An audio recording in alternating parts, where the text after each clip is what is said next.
Friends, welcome back to my channel. ఈ వీడియోలో మనం నెట్వర్క్ లేయర్లో ఉన్న ప్రోటోకాల్స్ కోసం డిస్కస్ చేద్దాం. అండ్ టాపిక్లోకి వెళ్లే ముందు మీరు కనుక నా ఛానల్ని ఫస్ట్ టైం చూసినట్లయితే ఛానల్ని సబ్స్క్రైబ్ చేసుకోండి, వీడియోస్ని లైక్ చేయండి, షేర్ చేయండి. సో టాపిక్లోకి వెళ్ళిపోదాం. Network layer protocols. ఈ నెట్వర్క్ లేయర్ ప్రోటోకాల్స్ అనేవి మనకి టీసీపీ అండ్ ఐపీలో ఈ ప్రోటోకాల్స్ని యూజ్ చేస్తామన్నమాట. అవేంటి అనేది ఈ వీడియోలో డిస్కస్ చేద్దాం. First one ARP, address resolution protocol. ఇది దేనికి యూజ్ చేస్తున్నామంటే మనకి ప్రతి సిస్టమ్కి ఒక ఐపీ అడ్రస్ అనేది ఉంటుంది అండ్ మ్యాక్ అడ్రస్ అనేది ఉంటుంది. అండ్ ఈ మ్యాక్ అడ్రస్ అండ్ ఈ ఐపీ అడ్రస్ రెండు కూడా ఒకదానితో ఒకటి రిలేటెడ్గా ఉంటాయి, అంటే కలిపి ఉంటాయి అనుకోండి. అంటే ప్రతి సిస్టమ్కి ఒక ఐపీ అడ్రస్, మ్యాక్ అడ్రస్ రెండు కూడా ఒకదానితో ఒకటి రిలేటెడ్గా ఉంటాయి.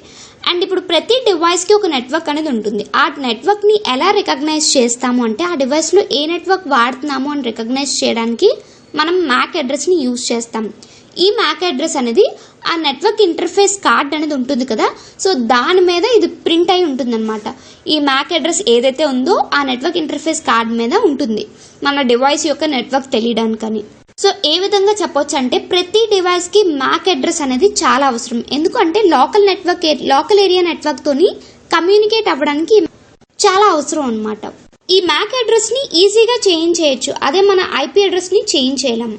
ఫర్ ఎగ్జాంపుల్, ఒక నెట్వర్క్ ఇంటర్ఫేస్ కార్డ్ ఉంది. ఆ నెట్వర్క్ ఇంటర్ఫేస్ కార్డ్ ఒక పర్టికులర్ మిషన్ మీద రన్ అవుతుంది. సో ఆ మిషన్ దగ్గరికి వచ్చినప్పటికీ సడన్ గా ఫెయిల్ అయింది అనుకోండి, అప్పుడు మ్యాక్ అడ్రస్ అనేది చేంజ్ అవుతుంది, కానీ ఐపీ అడ్రస్ అనేది మాత్రం ఎప్పటికీ చేంజ్ అవ్వదు. ఈ ఏఆర్పి అనేది ఎలా యూజ్ అవుతుంది అంటే, ఇప్పుడు ఇంటర్నెట్ అడ్రస్ అనేది మనకు తెలుస్తుంది కదా, ఆ ఇంటర్నెట్ అడ్రస్ అనేది తెలుసుకోవడానికి నోడ్ యొక్క ఎప్పుడైతే ఇంటర్నెట్ అడ్రస్ మనకు తెలిసిందో ఆ ఇంటర్నెట్ అడ్రస్ తెలిసాక ఒక నోడ్ యొక్క మ్యాక్ అడ్రస్ ని ఫైండ్ చేయడానికి ఈ ఏఆర్పి ప్రోటోకాల్ అనేది బాగా యూజ్ అవుతుంది. అసలు ఈ ప్రోటోకాల్ అనేది ఎలా వర్క్ అవుతుందో ఒకసారి చూద్దాం. నేను చెప్తున్నప్పుడు ఈ డయాగ్రామ్ చూడండి, మీకు అంత ఈజీగా అర్థమైపోతుంది. ఈ డయాగ్రామ్ కనిపిస్తుంది కదా, మనకి లెఫ్ట్ సైడ్ ఉన్నది రూటర్ ఆర్ హోస్ట్ అంటాం. ఇదేంటంటే వేరే దాని యొక్క ఫిజికల్ అడ్రస్ ని తెలుసుకోవాలనుకుంటుంది. సో అందుకని ఏఆర్పి రిక్వెస్ట్ అని చెప్పి పంపిస్తుంది. ఆ రిక్వెస్ట్ ఏం చేస్తుందంటే అన్ని సిస్టమ్స్కి రీచ్ అవుతుంది, కానీ ఏదో ఒక సిస్టమ్ మాత్రమే రెస్పాండ్ అవుతుంది. అన్నిటికీ రీచ్ అయితే అవుతుంది కానీ ఒక సిస్టమ్ మాత్రమే రెస్పాండ్ అవుతుంది. దాని ఫిజికల్ అడ్రస్ ఇది అని చెప్పి పంపిస్తుంది. ఆ నెట్వర్క్లో ఉన్న ప్రతి హోస్ట్ కూడా ఆ మెసేజ్, ఆ ఏఆర్పి రిక్వెస్ట్ అనేది దానికి వస్తుంది. కానీ ఏదైతే దాని ఐపీ అడ్రస్ దేనికైతే పంపించాలి అని ఫిక్స్ అయిందో, దేనికైతే ఐపీ అడ్రస్ లోని డెస్టినేషన్ పార్ట్ అనేది ఉందో, సో అది మాత్రమే రెస్పాండ్ అవుతుంది అనమాట. దీనికి మిగిలినవి రెస్పాండ్ అవ్వవు. ఈ కింద డయాగ్రామ్ లో చూసుకుంటే మనకి ఓన్లీ రైట్ సైడ్ ఉన్న పై సిస్టమ్ మాత్రమే రెస్పాండ్ అయింది. ఈ కింద ఉన్న 3 సిస్టమ్స్ కూడా రెస్పాండ్ అవ్వలేదు. ఏఆర్పి రెస్పాన్స్ అనేది పంపించింది మై ఫిజికల్ అడ్రస్ అని చెప్పి. ఇలా ఏఆర్పి ప్రోటోకాల్ అనేది వర్క్ అవుతుంది. అసలు ఇందులో కొన్ని స్టెప్స్ అనేవి ఉంటాయి అనమాట. ఆ స్టెప్స్ ని డిస్కస్ చేద్దాం. ఫస్ట్ ఇక్కడ ఏం చేస్తున్నామంటే, ఒక డివైస్ ఇంకో డివైస్ తో కమ్యూనికేట్ అవ్వాలనుకుంటుంది. అలా కమ్యూనికేట్ అవ్వడానికి కొన్ని స్టెప్స్ ని ఫాలో అవుతుంది.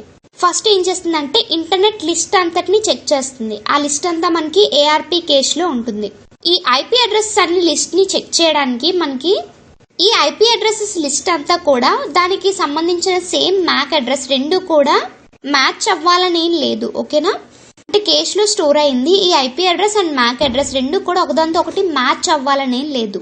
ఈ ఐపీ అడ్రస్ ఈ ఏఆర్పి కేష్ ని ఎలా చెక్ చేస్తామంటే కమాండ్ ప్రాంప్ట్ లోని ARP_A, ఈ ఏఆర్పిని ఎలా చెక్ చేస్తామంటే ARP-A ఇలా ఇవ్వగానే మనకి ఎన్ని ఐపీ అడ్రస్ ఉన్నాయో అవన్నీ కనిపిస్తాయి. ఒకవేళ ఏఆర్పి కేష్ అనేది ఎంప్టీగా ఉందనుకోండి, సో అప్పుడు ఏం చేస్తుందంటే ఆ మెసేజ్ ఏదైతే ఉందో ఆ మెసేజ్ ని మొత్తం నెట్వర్క్ అంతా కూడా పంపిస్తుంది. ప్రతి డివైస్ కి దీనికి సంబంధించిన మ్యాచింగ్ మ్యాక్ అడ్రస్ ఏదైనా ఉందా అని చెప్పి మొత్తం ఆ నెట్వర్క్ అంతటికి మెసేజ్ అనేది పాస్ చేస్తుంది ఆ డివైస్. అలా పాస్ చేశాక దానికి సంబంధించిన దానికి మ్యాచ్ అయిన ఐపీ అడ్రస్ ఏది ఉన్నా కూడా మనకి రెస్పాన్స్ అనేది వస్తుంది విత్ దాని మ్యాక్ అడ్రస్ తో. రెస్పాన్స్ అనేది దాని మ్యాక్ అడ్రస్ తో వస్తుంది. ఎప్పుడైతే మ్యాక్ అడ్రస్ అనేది రిసీవ్ అయిందో ఇప్పుడు డివైసెస్ మధ్య కమ్యూనికేషన్ అనేది స్టార్ట్ అవుతుంది. ఎప్పుడైతే మ్యాక్ అడ్రస్ ని రిసీవ్ చేసుకుందో డివైస్ అనేది ఆ మ్యాక్ అడ్రస్ ని అది స్టోర్ చేసుకుంటుంది ఏఆర్పి కేష్ లో. దాన్ని మనం చెక్ చేయొచ్చు అనమాట. ఎప్పుడైతే ఇవంతా కనెక్షన్ అంతా ఎస్టాబ్లిష్ అయిపోయింది కదా, సో అప్పుడు మళ్ళీ ARP-A ఇస్తే మళ్ళీ మనకు మొత్తం కనెక్ట్ అయిన ఐపీ అడ్రస్, దాని ఫిజికల్ అడ్రస్ అంతా కూడా డిస్ప్లే అవుతుంది. ఇక్కడ మీకు డయాగ్రామ్ లో కనిపిస్తుంది కదా, ఈ విధంగా డిస్ప్లే అవుతుంది.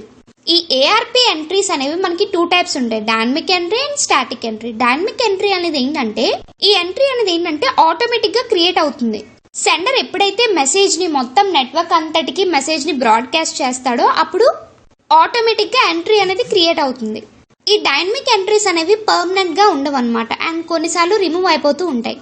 స్టాటిక్ ఎంట్రీ, ఈ స్టాటిక్ ఎంట్రీ అనేది ఏంటంటే ఎవరైనా మాన్యువల్గా ఎంటర్ చేయాలన్నమాట. ఐపీ అడ్రస్ని ఆ మ్యాక్ అడ్రస్ని యాడ్ చేస్తూ ఐపీ అడ్రస్ని అండ్ మ్యాక్ అడ్రస్ని మ్యాచ్ చేస్తూ మాన్యువల్గా ఎంటర్ చేయాలి. ఇక్కడ మనకి ఏఆర్పి కమాండ్ని యూజ్ చేసుకొని ఎంటర్ చేస్తారు. ఇది static entry. And next protocol ఏంటి అంటే ఆర్ఏఆర్పి, రివర్స్ అడ్రస్ రిజల్యూషన్ ప్రోటోకాల్. ఈ ఆర్ఏఆర్పిలో ఏంటి అంటే హోస్ట్ ఏం చేస్తుందంటే దాని ఐపీ అడ్రస్ దానికి తెలియదు అనమాట. సో ఐపీ అడ్రస్ తెలుసుకోవాలనుకుంటుంది. ఇక్కడ ఎలా అంటే ఎగ్జాంపుల్ గా చెప్తాం, మనం ఇప్పుడే కొత్త సిమ్ తీసుకున్నాం, దాని ఫోన్ నెంబర్ మనకు తెలియలేదు. సో అప్పుడు ఏం చేస్తాం, మనకు తెలిసిన వాళ్ళ ఫోన్ నెంబర్ ని మన ఫోన్ లో ఎంటర్ చేసి వాళ్ళకి కాల్ చేస్తాం. అలా కాల్ చేశాక మన ఫోన్ నెంబర్ వాళ్ళ ఫోన్ లో వాళ్ళ ఫోన్ లో వస్తే దాన్ని తీసుకుంటాం, అంటే అది మన ఫోన్ నెంబర్ అని మనకు తెలుస్తుంది. అలా అనమాట. ఇక్కడ ఐపీ అడ్రస్ దానికి తెలీదు, డివైస్ ఏదైతే ఉందో దాని ఐపీ అడ్రస్ దానికి తెలీదు. సో అందుకని చెప్పి ఇది ఒక రిక్వెస్ట్ అనేది పంపిస్తుంది, నా ఐపీ అడ్రస్ నాకు ఎవరైనా చెప్పండి అన్నట్టుగా ఒక సర్వర్ కి రిక్వెస్ట్ పంపిస్తుంది. సర్వర్ ఏం చేస్తుందంటే ఆ ప్యాకెట్ ఆర్ఏఆర్పి ప్రోటోకాల్ పంపించిన ఆ ప్యాకెట్ ని తీసుకొని అండ్ దానికి హోస్ట్ యొక్క ఐపీ అడ్రస్ ని రెస్పాన్స్ గా పంపిస్తుంది. ఇలా సర్వర్ నుంచి ఐపీ అడ్రస్ రావడాన్ని మనం ప్రోటోకాల్ ఏ విధంగా అయితే సర్వర్ నుంచి ఐపీ అడ్రస్ ని తెచ్చుకుంటుందో దాన్ని రివర్స్ అడ్రస్ రిజల్యూషన్ ప్రోటోకాల్ అంటాం.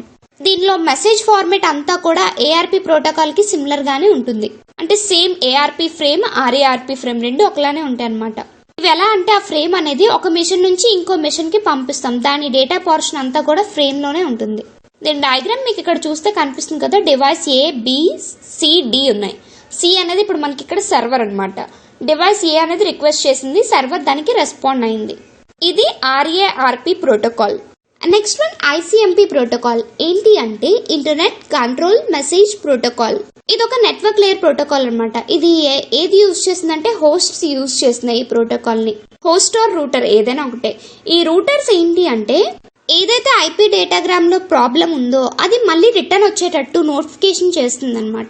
ఇప్పుడు ఎలా చెప్పొచ్చు అంటే ఇప్పుడు సెండర్ నుంచి ఒక ప్యాకెట్ అనేది వెళ్ళింది, ఆ ప్యాకెట్ లో ఏదో సమ్ ఎర్రర్ వచ్చింది. సో ఆ ప్యాకెట్ ని మళ్ళీ సెండర్ కి పంపించేస్తున్నాను అని చెప్పి ఒక నోటిఫికేషన్ ఇవ్వడానికి ఇది బాగా యూజ్ అవుతుంది. ఈ ఐసిఎంపిలోని మనకి ఇకో టెస్ట్ ఆర్ ఇకో రిప్లై అనేది యూజ్ చేస్తాం. ఇదేంటి అంటే ప్యాకెట్ అనేది డెస్టినేషన్ కి రీచ్ అయిందా లేదా ఆర్ రెస్పాండ్ అయ్యిందా అన్నట్టుగా చెక్ చేయడానికి యూజ్ చేస్తాం. ఈ ఐసిఎంపి అనేది మెసేజ్ ని కంట్రోల్ చేయడం లేదా ఎర్రర్ మెసేజ్ ని హ్యాండిల్ చేయడం ఈ రెండు కూడా చేస్తుంది. దీని మెయిన్ ఫంక్షన్ ఏంటి అంటే ఎర్రర్ ని రిపోర్ట్ చేయడం అండ్ దాన్ని కరెక్ట్ చేయడం అయితే చేయదు, ఓన్లీ ఎర్రర్ ని రిపోర్ట్ చేస్తుంది. ఒక ఐపీ డేటాగ్రామ్ ఉంది అంటే అందులో ఏంటంటే సోర్స్ అడ్రస్ అండ్ ఇంకా డెస్టినేషన్ అడ్రస్ రెండు కూడా ఉంటాయి. కానీ ఇక్కడ ఏంటంటే ప్రీవియస్ యొక్క రూటర్ ఐపీ అడ్రస్ అనేది దీనికి తెలీదు, ప్రీవియస్ రూటర్ యొక్క అడ్రస్ అనేది దీనికి తెలియదు అనమాట. దీని నుంచి జస్ట్ పాస్ అవుతుంది అంతే, ముందు ఎక్కడి నుంచి వచ్చింది అదంతా కూడా డీటెయిల్స్ దీని దగ్గర ఉండవు. రీజన్ ఏంటి అంటే ఐసిఎంపి అనేది ఓన్లీ మెసేజ్ ని సెండ్ చేయడానికి మాత్రమే, సోర్స్ నుంచి ఎక్కడికైతే కావాలో అక్కడికి సెండ్ చేయడం మాత్రమే దీని వర్క్ అనమాట. ఈ ఐసిఎంపి ప్రోటోకాల్ అనేది ఏవైతే ఎర్రర్ మెసేజెస్ ఉన్నాయో ఆ ఎర్రర్ మెసేజ్ తో కమ్యూనికేట్ అయ్యి సెండర్ కి పంపించేస్తుంది అనమాట. ఆ ఎర్రర్ మెసేజ్ ని సెండర్ తో కమ్యూనికేట్ అయ్యి దానికి పంపించేస్తుంది. ఈ ఐసిఎంపి మెసేజ్ లో కొంచెం ఎర్రర్స్ అనేవి ఉండొచ్చు, కొన్నిసార్లు యూజర్ ప్రాసెస్ బట్టి కొన్నిసార్లు రిటర్న్ అయిపోతుంది అనమాట. రిసీవర్ వరకు వెళ్లకుండా కొన్నిసార్లు యూజర్ యొక్క ఎర్రర్ అంటే ప్రాసెసెస్ బట్టి ఇంకా ఎర్రర్స్ బట్టి అది రిటర్న్ అయిపోతుంది. ఈ ఐసిఎంపి మెసేజెస్ అనేవి ట్రాన్స్మిషన్ జరిగింది అంటే అది ఓన్లీ ఐపీ డేటాగ్రామ్ లోనే జరుగుతుంది. ఇక్కడ మీకు డయాగ్రామ్ కనిపిస్తుంది కదా, మనకి ఐపీ డేటాగ్రామ్ అనేది 2 పార్ట్స్ కింద డివైడ్ అయింది. ఒకటి ఐపీ హెడర్, ఇంకోటి ఐసిఎంపి మెసేజ్. ఈ ఐసిఎంపి మెసేజ్ అనేది ఫర్దర్ గా మళ్ళీ 3 పార్ట్స్ కింద డివైడ్ అయింది. ఫస్ట్ 8 బిట్స్ కూడా దేనికి అంటే మెసేజ్ అనేది ఏ టైప్ ఆఫ్ మెసేజ్ పంపిస్తున్నాం అనేది దానికి. అండ్ సెకండ్ ఉన్న పార్ట్ అనేది 8 to 15 అనేది ఆ మెసేజ్ పంపించడానికి రీజన్ ఏంటి అనేది ఇందులో స్టోర్ అవుతుంది. And last one 16 to 31 checksum అంటాం దీన్నే. టోటల్ గా ఐసిఎంపి మెసేజ్ అనేది ఇందులోనే ఉంటుంది. అండ్ ఈ ఐసిఎంపిలో మనకి ఎర్రర్ రిపోర్టింగ్ ఉంటుంది అని చెప్పాం కదా, ఎర్రర్ ని రిపోర్ట్ చేస్తుంది కదా. సో ఆ ఎర్రర్ రిపోర్టింగ్ అనేది మనకి 5 టైప్స్ లో ఉంటుంది. First one destination unreachable. Destination unreachable అనేది ఏంటంటే మనకి డెస్టినేషన్ వరకు వెళ్లే వరకు ఉండకుండా అది మధ్యలోనే బ్యాక్ వచ్చేస్తుంది అనమాట. అలాంటప్పుడు ఎర్రర్ రిపోర్ట్ చేస్తుంది. ఫస్ట్ పాయింట్ అదనమాట, డెస్టినేషన్ వరకు మనం పంపించిన మెసేజ్ అనేది వెళ్ళట్లేదు. అండ్ సెకండ్ పాయింట్ ఏంటి అంటే సోర్స్ క్వించ్, అంటే సోర్స్ దగ్గరే మెసేజ్ పంపించేటప్పటికి అక్కడే ఆగిపోతుంది, మెసేజ్ ముందుకి పాస్ అవ్వట్లేదు. అలాంటప్పుడు కూడా మనకి ఎర్రర్ని రిపోర్ట్ చేస్తుంది. And third one, time exceeded. ఇప్పుడు ఒక ప్యాకెట్ అనేది మూవ్ అవ్వడానికి మనకి ఎక్కువ టైం తీసుకుంది అనుకోండి, సో అనుకున్న టైంలో అది రీచ్ అవ్వకపోతే అది మళ్ళీ రిటర్న్ అయిపోతుంది, మెసేజ్ అనేది ఎర్రర్ రిపోర్ట్ చేస్తుంది అనమాట. And fourth one, parameter problems. Router కానీ హోస్ట్ కానీ ఏదైనా ఒక మిస్సింగ్ వాల్యూ, డేటాగ్రామ్ లో ఒక మిస్సింగ్ వాల్యూని ఐడెంటిఫై చేసింది అనుకోండి, అప్పుడు రూటర్ ఏం చేస్తుందంటే ఆ డేటాగ్రామ్ ని డిస్కార్డ్ చేసేస్తుంది. ఆ మెసేజ్ అనేది ఎలా పంపిస్తుంది అంటే పారామీటర్ ప్రాబ్లమ్ అని చెప్పి ఒక మెసేజ్ ని సోర్స్ కి పంపిస్తుంది, సోర్స్ హోస్ట్ ఏదైతే ఉందో దానికి పంపిస్తుంది. And next one, redirection. ఈ రీడైరెక్షన్ మెసేజ్ అనేది ఎప్పుడు జనరేట్ అవుతుందంటే మనకి రూటింగ్ టేబుల్ అనేది చిన్న రూటింగ్ టేబుల్ తీసుకున్నాం అనుకోండి, హోస్ట్ లో మనకి లిమిటెడ్ నెంబర్ ఆఫ్ ఎంట్రీస్ ఉన్నాయి. డేటాగ్రామ్ పంపించడానికి మనకి రాంగ్ రూటర్ ని చూస్ చేసుకున్నాం, మనకు ఉన్నవే కొన్ని ఎంట్రీస్, సో అందులో రాంగ్ రూటర్ ని చూస్ చేసుకున్నాం అనుకోండి, అప్పుడు డైరెక్షన్ అనేది చేంజ్ అయిపోతుంది. సో అప్పుడు ఎర్రర్ అనేది మనకి రీడైరెక్షన్ మెసేజ్ అనేది ఎర్రర్ కింద సోర్స్ టేబుల్ కి పంపిస్తుంది. ఇది రీడైరెక్షన్. అండ్ నెక్స్ట్ ప్రోటోకాల్ ఏంటి అంటే IGMP, internet group message protocol. ఈ ఐపీ ప్రోటోకాల్ అనేది 2 టైప్స్ ఆఫ్ కమ్యూనికేషన్ ని సపోర్ట్ చేస్తుంది. First one unicasting and second one multicasting. Unicasting అంటే ఏంటంటే ఇక్కడ మనకి ఒక సెండర్ అండ్ ఒక రిసీవర్ మాత్రమే ఉంటారు. కమ్యూనికేషన్ అనేది వాటి రెండింటి మధ్యనే జరుగుతుంది. ఎలా చెప్పొచ్చు అంటే 1-to-1 కమ్యూనికేషన్ అని కూడా చెప్పొచ్చు. And next one multicasting. ఈ మల్టీకాస్టింగ్ అనేది ఏంటంటే సెండర్ ఒక మెసేజ్ ని పంపించాలనుకుంటుంది, సేమ్ మెసేజ్ ని ఎక్కువ రిసీవర్స్ కి పంపించాలనుకుంటుంది. ఈ ప్రాసెస్ ని మనం మల్టీకాస్టింగ్ అంటాం. అండ్ ఇంకా దీన్నే 1-to-many కమ్యూనికేషన్ అని కూడా అనొచ్చు. ఈ IGMP ప్రోటోకాల్ అనేది హోస్ట్ యూజ్ చేస్తారు కదా, దేనికి అంటే మల్టీకాస్టింగ్ ని సపోర్ట్ చేయడానికి యూజ్ చేస్తారు. ఈ IGMP ఇంకా ఎక్కడ ఎలా చెప్పొచ్చు అంటే ఈ IGMP ని ఇంకా ఏ విధంగా యూజ్ చేస్తున్నామని చెప్పొచ్చు అంటే ఇప్పుడు మనకు ఒక వైఫై కనెక్షన్ ఉందనుకోండి, సో ఆ వైఫై కనెక్షన్ ని మనం ఓపెన్ గా వదిలేసాం. ఆ కనెక్షన్ ని ఎంతమంది కనెక్ట్ చేసుకున్నారు అనేది మనకి చెప్పడానికి అక్కడ కూడా IGMP అనేది యూజ్ అవుతుంది. ఇన్ని నెంబర్ ఆఫ్ హోస్ట్స్ ఆ ల్యాన్ కనెక్షన్ ని యూజ్ చేస్తున్నాయని చెప్పడానికి ఈ IGMP ప్రోటోకాల్ బాగా యూజ్ అవుతుంది. ఇంకా దీన్ని డీటెయిల్ గా అర్థం అవ్వాలంటే ఇక్కడ మీకు డయాగ్రామ్ కనిపిస్తుంది కదా, అండ్ ప్రతి సిస్టమ్ దగ్గర IGMP అనేది యూజ్ అవుతుంది. అండ్ అవి ఎలా కనెక్ట్ అవుతున్నాయి అంటే ఒక వైడ్ ఏరియా మల్టీకాస్టింగ్ రూటింగ్ యూజ్ చేసుకుని ఒకదాంతో ఒకటి కమ్యూనికేట్ అవుతున్నాయి. ఈ IGMP అనేది IP లేయర్ లో అదొక పార్ట్ అన్నమాట. దీనికి ఒక ఫిక్స్డ్ సైజ్ మెసేజ్ అనేది ఒక ఫిక్స్డ్ సైజ్ లో ఉంటుంది. ఈ IGMP మెసేజ్ అనేది IP డేటాగ్రామ్ తో ఎన్కాప్సులేట్ అయి ఉంటుంది. ఇక్కడ మీకు IP డేటాగ్రామ్ కనిపిస్తుంది కదా, IP హెడర్ అనేది 20 బైట్స్ ఉంటుంది అండ్ IGMP మెసేజ్ అనేది 8 బైట్స్ ఉంటుంది. ఈ IGMP మెసేజ్ అనేది మనకి 3 పార్ట్స్ కింద డివైడ్ అయి ఉంటుంది. ఈ IGMP మెసేజ్ అనేది మనకి 3 పార్ట్స్ కింద డివైడ్ అయి ఉంటుంది. ఫస్ట్ దాంట్లో దాని టైప్ అనేది సేవ్ అవుతుంది అండ్ సెకండ్ దాంట్లో మాక్సిమం రెస్పాన్స్ టైం అనేది సేవ్ అవుతుంది. అండ్ లాస్ట్ చెక్ సమ్ లో ఏంటంటే ఫస్ట్ దానిలో టైప్ అనేది ఏంటంటే ఈ IGMP మెసేజ్ అనేది ఏ టైప్ కి సంబంధించింది అని చెప్తుంది. ఈ IGMP మెసేజెస్ అనేవి మనకి 3 టైప్స్ ఉంటుంది. Membership query, membership report, leave report. ఈ మూడిట్లో ఏదో ఒకటి అయి ఉంటుంది. And next one maximum response time. ఈ మాక్సిమం రెస్పాన్స్ టైం అనేది ఓన్లీ మెంబర్షిప్ క్వెరీ మెసేజ్ వాడినప్పుడు మాత్రమే మనం యూజ్ చేస్తున్నాం. ఇదేం చేస్తుందంటే మనకి మెంబర్షిప్ క్వెరీ మెసేజ్ అనేది వెళ్తుంది కదా, దాని నుంచి మెంబర్షిప్ రిపోర్ట్ మెసేజ్ అనేది రెస్పాన్స్ కింద రావాలి. సో దానికి ఆ రెస్పాండ్ రావడానికి ఎంత టైం అయితే తీసుకుంటుందో దాన్ని మాక్సిమం రెస్పాన్స్ టైం అంటాం. And next one checksum. ఏం చేస్తుందంటే మొత్తం దాని మీద ఎంత అయితే పేలోడ్ ఉందో దాన్ని డిటర్మైన్ చేస్తుంది. ఒక డేటాగ్రామ్ తీసుకున్నాం అనుకోండి, ఆ IP డేటాగ్రామ్ మీద ఎంత అయితే పేలోడ్ ఉందో దాన్ని డిటర్మైన్ చేస్తుంది. ఇందులోనే మనకి IGMP మెసేజ్ కూడా ఉంటుంది. Next one group address. ఒక ఫీల్డ్ యొక్క బిహేవియర్ అనేది దేని మీద డిపెండ్ అయి ఉంటుందంటే మనం ఎలాంటి మెసేజ్ పంపించామనే దాని మీద డిపెండ్ అయి ఉంటుంది. 3 టైప్స్ ఆఫ్ మెసేజెస్ అని చెప్పాం కదా, membership query, membership report, leave group. First one membership query.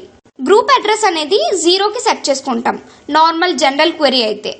అదే మల్టీకాస్ట్ గ్రూప్ జనరల్ క్వెరీకి అయితే 0కి సెట్ చేస్తాం గ్రూప్ అడ్రస్ అనేది. అదే మల్టీకాస్ట్ గ్రూప్ అనుకోండి, దాని అడ్రస్ అనేది ఆ స్పెసిఫిక్ క్వెరీ బట్టి ఉంటుందన్నమాట.